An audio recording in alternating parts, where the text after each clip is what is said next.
የመከላከያን ሰራዊት ክንድ መቋቋም ያቃታቸው ጽምዶ በሚል ስያሜ የተጣመሩት አካላት እርስ በርስ እየተጠፋፉ እንደሆነ ተነገረም።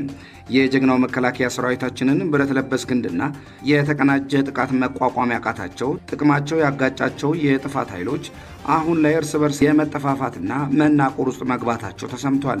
ጽምዶ በሚል ስያሜ ለጥፋትና ለሴራ የተጣመሩት እነዚህ አካላት በሰራዊቱ ተከታታይና የማያዳግም እርምጃ ተስፋ በመቁረጣቸው አንዱ ሌላውን በመውቀስ የመካድና የመጨራረስ ደረጃ ላይ ደርሰዋል። በሴራ በክፋትና በሕዝብ ላይ መከራን በመደገስ የሚመሰረት የጥፋት ጥምረት መጨረሻው ይህ ነው።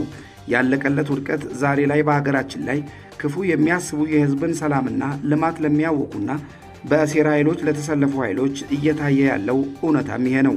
በቅንነትና በሀገር ግንባታ ላይ ያልተመሰረተ ይልቁንም በጥፋት ላይ ብቻ የተገነባ ስብስብ የጊዜ ጉዳይ እንጂ መጨረሻው የገዛ እሳት ራሱ መብላቱ አይቀሬ ነው።